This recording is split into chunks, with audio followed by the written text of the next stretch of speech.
Hello everybody, I'm Jude and this is Lammy, and together we are Little Lamb Tales. And remember, you can tweet about us on Twitter or join us on Facebook and say hello. Today is a very special day. It's the 23rd of April and that is St George's Day. So if you are English or if you live in England, St George's Day is a very special day indeed. He's our special saint, and so I thought I would tell you a special story about him and a fight with a dragon. That's why Lammy's all dressed up, ready with his sword. You're feeling very brave. Here we go. The story of George and the dragon. Now, George did not live now. He lived hundreds and hundreds and hundreds of years ago. And he didn't even live in England. But he lived at a time when a very special, important job for many men was to be a knight. And that meant you were brave and courageous, and you learnt how to use a sword and a shield, and you rode on horses, and you were very, very trustworthy, and the king thought very highly of you. And in fact, the King of England sent many knights out around the world to go on quests and adventures. And so George was wandering through a land far away from here. And oh no, there was trouble in that land, in that kingdom, because in a cave in the woods lived a dragon, a fierce, bad dragon who breathed fire on anyone who came near. And that dragon especially liked to eat, more than anything else, young girls. He said they were very tasty. Nom, nom, nom, nom. He liked to gobble them up. Well, by now, in that kingdom, there weren't many young girls left because Mr. Dragon had eaten them all. The only one left was the king's daughter, the princess, and he knew the dragon would come for her. Well, into that kingdom came George on his horse. You can join in if you like.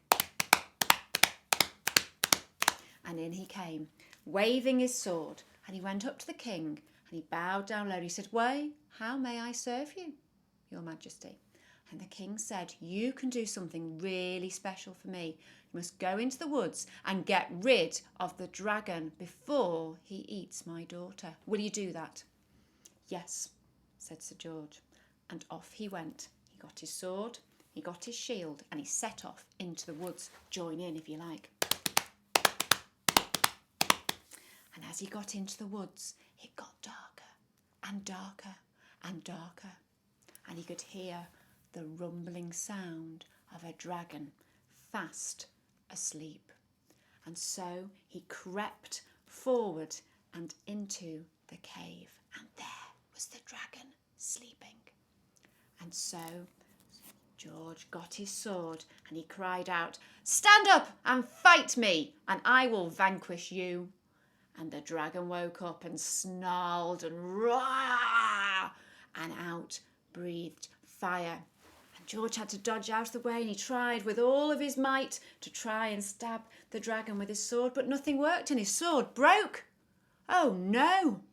And poor old George was exhausted, and he spotted a tree and he rolled away from the dragon and sat down under the tree, and luckily for him, it was a magic tree, and the orange blossoms fell all around and protected him while he gathered his strength. Luckily for George, he'd remembered to bring his spear as well as his sword. That's a really long, sharp piece of wood. And he grasped that in his hand and stood up and prepared to leave the safety of the tree.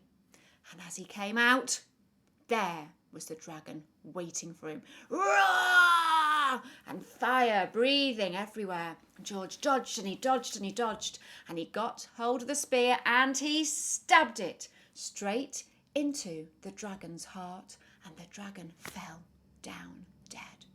George had won, and when the king heard this, he was delighted, and they threw a huge party, and they said, "George, you are the bravest knight we've ever seen. So George, we'd like you to stay and marry our princess."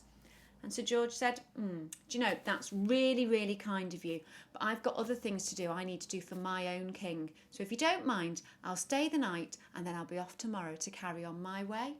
And that's what George did.